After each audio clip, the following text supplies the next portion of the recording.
Hey, so this is James Armstrong, and yeah, I'm just giving a quick little update on the progression of an animation system within Game Engine that I've been working on. So there were some bugs previously, but it's working nicely, so I'll just jump right into it and show you what's going on here. So a window is going to pop up to visualize. This is all OpenGL. And this is just a simple little animation. So it's a skeleton, and any model could be there. Right now we have these little triangles with this grassy texture, but it could be whatever texture and whatever model. But, you know, it's the hierarchy of bones, and then there's keyframe data in the animation. So every frame, it informs how it should move, scale, rotate, relative to the previous frame. So this is all just hard-coded, simple, just like 3 frames of animation. And the goal is to use file IO to be able to take an FBX file. So I'll show you my process for that. But an FBX file is what would be kicked out by Maya or something similar that would have all of your information, right? So here I've got a bunch of FBX files, and specifically the humanoid and the teddy FBX files have animation data, right? So I can run my converter, which is right here, my animation converter, which I've made separately. I'm not going to go through all the details on that project, but FBX has an SDK for that. And so basically I'll extract all this information, and the way that my converter works is it will open one of these FBX files, and I actually have a separate model converter. These two could be combined in the future, but for now they're separate because, you know, Buggy and Astro Boy and Space Frigate have a mesh only, right? They have you know, just a model, whereas Teddy and Humanoid have animation data. So they have a skeleton with bones and they have keyframes. So the animation converter and model converter both work basically the same way though. So you'll feed it one of these FBX files and it will parse through all of the data in the FBX and it will kick out a binary file for each relevant type of data. So in the case of an animation for this project, that would be a skeleton of bones, right? It would just be the hierarchy of all of the bones, right? You know, the hip bones connected to the thigh bones, connected to the knee bone, so on. And then it would also kick out another binary file for the animation data. So for each animation that the skeleton could have, for example, the humanoid has 3 different animations packed into the FBX. This guy here has got 3 different animations. Teddy has got 3 animations, but one of them is basically empty. But it'll go through, it'll find each of the animations, it'll kick out a binary file for each of those. And that'll just contain all of the data we need. So then my system is that I have these conversion scripts here. So these are all of my other animation converters that have failed. They didn't work quite right. There were various issues. But yeah, so here I'll just hop in and we can take a look at any of these. Sure, so here we go. We'll convert it. So we set our directory right, and we'll go ahead and run our converter on the Teddy FBX file, right? And so then we'll use vodka and Liu. These are things that we generated for generic archiver earlier. So first I will run the animation converter. It'll kick out a bunch of binary files for whatever is relevant. And then I will go ahead and run vodka on every single one of the possible binary files that it could have output, right? So in this case, you can see it supports 1, 2, 3, 4, 5 different animations. Now, Teddy doesn't have 5 animations, but if I run vodka and it checks the directory and finds that there is no animation 4, then it's just not going to do anything. It's not going to cause a problem. It's just not going to actually kick out a file. And so what this does is it'll open it up and it will, I'll give it the type, right? Skeleton type, animation type. And it'll pack it up into another file format. And then I can run Liu, and it'll just scan the entire directory. And it'll just find all of the BLO files that are kicked out by vodka. Regardless of the names or how many there are, it'll just scan the entire directory and grab all of the BLO files. And it'll pack them up into this one, an SPU. Which is just a package that I use. And I gave it a little name. The name is just the same as the name here. So if I want to change this script, I just do a find and replace for every instance of Teddy TGA with whatever else, and it'll work exactly the same way. So that's what I have for the humanoid as well. And so then I'll just move that directly into the source folder, my package file, and then I'll just clear out all of my little temporaries, all my binary files, my BLO files that I don't need. So if I go ahead and run this, it will run through, and boom. Now, if I hop in here in source, we can just sort this by date modified. Yeah, and right up here at the top, because it just got updated. So, anyways, that's the gist of how that works. And so, let's try out Teddy. So that was Teddy. So right now I have a pretty simple little system just for testing where I just swap between these blocks. So this is the hard-coded skeleton data that we used, and this is going to be loaded from the actual file, right? So it's going to extract the animation. It's just an animation manager function that's going to pull it out, and it's going to extract the skeleton and add that to the animation manager, which has a list of all the skeletons, right? And then it's going to extract all the animations, and then it's going to attach all those animations to the skeleton, to the same skeleton that it just found. That is an assumption of the system, that whenever I give it a single SPU, that it will have a single skeleton with potentially multiple animations. So it'll attach all of the animations to the same skeleton. And so then I'll go ahead and I'll grab that skeleton. In this case, it's hard-coded, obviously. I know that that skeleton is Teddy because I gave it this file. I have a mapping so that it maps Teddy TGA file name to be the Teddy name enumeration.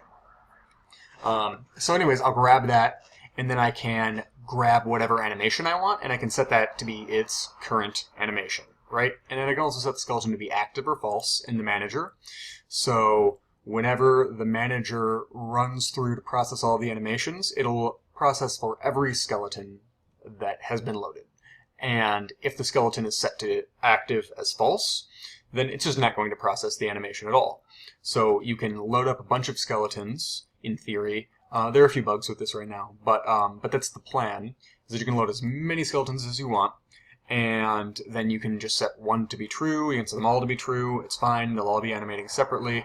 And you can go ahead and set that skeleton's current animation, because each skeleton has a list of every associated animation.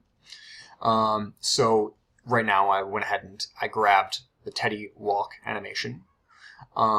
So, you know, you go to the skeleton and you find from its list of animations whichever one you want. And so then I can just set that to be the current animation. And you can hot swap that during runtime, and that's fine. And then you'll go ahead and set the bone width. You can just set that per skeleton, set its bone width to be whatever. So it's the default amount, which is what is used for this little hard-coded skeleton and animation data. So for the Teddy, I made it kind of small. You can make them really fat, whatever. And then you can set its time scale. Right now it's set to run in reverse. So let's just see it run normally forward. But yeah, so as the animation manager runs, it'll pass the time to the animation, and the animation will process itself. And so then the animation can control it based on its time scale. To run in reverse, run at double time, half time, whatever. So let's see. Teddy is going to be walking around. Alright, so here we have Teddy in its basic walk cycle, and it's really only a few frames. It's nothing too crazy, you know. And so there is your boy Teddy. Now let's see what that looks like really fast. 5 times speed. Yeah, there we go. Teddy's moving now. And now let's see what this looks like if it's negative 0.5. Alright, so now it'll be going backwards at half speed. So there we go. Teddy's kind of stepping back. Yep. And that's the gist of that. So now let's go ahead and take a look at our other bear animation. Alright, what do we have? We have his idle animation. So take 3 is basically an empty animation. It's just something that was packed into the FBX file, and there's just really no animation data in it. So could load it up. I'm not really sure what would happen, but nothing meaningful would actually be moving on the screen. So here we go. Teddy's moving around. He's looking to the left. He's going to look to the right. And yeah, that's pretty much it. He just kind of stands around and moves very slowly, peers around. Yeah. Now, let's take a look at the humanoid. Humanoid's got a lot more bones, and a lot more frames, and in general, his animations are just a lot more interesting. So, same exact system, same exact setup. So, I grab whatever current animation I want. I can set his timescale to whatever I want. I can also control the timescale in the animation manager. Yeah, so if I change the animation manager's timescale, that'll stack, right? So if I have double speed on the animation manager, that means all animations globally will run at double speed, which means this would run at 6 times its speed. But what I can also do is I can also set its frame rate in the animation manager, because I'm not actually using global time right now for these animations. I just have the animation man tracking the time separately, and it just uses that for all of its animations. It needs to be fixed. I tried to have it run and actually just modify the current frame time, the global time, the actual global time on the system that's running this, to achieve whatever frame rate you want, if that's 30 frames per second or whatever. But it was just really inconsistent, and it was weird, and it was kind of choppy, and, it would go fast and then slow. It was weird. So right now the animation man controls it, but you can set its frame rate, right? And it'll use that frame rate. So right now it's up to 30 frames per second, but if you wanted to set it to some other frame rate, you just give it some other increment of time, right? And it will appropriately modify that. So if you want it to run at whatever frames per second, whatever rate, right? But anyways, we're going to ignore that for now. So we're going to use a little punch animation. Let's see. Alright, so the human is much larger, so I have a different camera over here so we can take a good look at this. So he just kind of steps back. So this is an issue with my system right now. So it's clearly importing it, it's clearly running it, but you'll notice obviously he just takes a little walk back, and that's it. That's because right now it only is loading the first 30 frames. So that's not ideal, but it's because 30 frames per second, so it's 1 second worth of frame time, right? So you can also see that it's running a little bit slower than actually 30 frames per second, right? Because it's taking more than a second to get through all of this, and that's at higher speed, right? It's set at 3 times that. So, like I said, there are issues with the system there to handling time to get the proper frame rate that I've got, but for now, it only has the first several, 30 frames. So it needs to be modified to hold, just a lot more frames, which is not difficult. That there's nothing inherently in the system that prevents that here. It's just the converter. The converter just only puts out the first 30 right now. But here, let's take a look at his run cycle. So, alright, so here we go. He's running, he's running, he's running, he's running. And that's about it. So let's make him run really, really fast. See how fast this guy is, if he's just the Flash, or what. Oh man. Yeah, he's quick. Usain Bolt over here. Alright, and now let's see what he looks like going slowly backwards.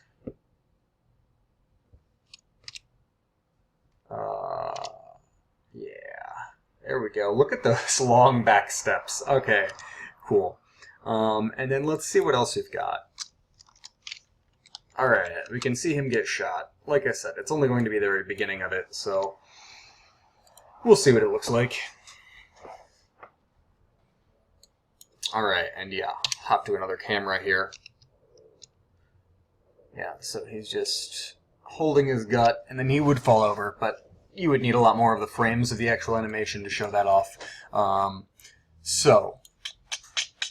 Yeah, originally in my previous post, you'll have noticed that the human wasn't working. So I found an interesting reason why that wasn't working, which is that I was culling out the dummy nodes. So, in the skeleton, you've got, your shoulder, your upper arm, your forearm, your hand, your fingers, whatever, right?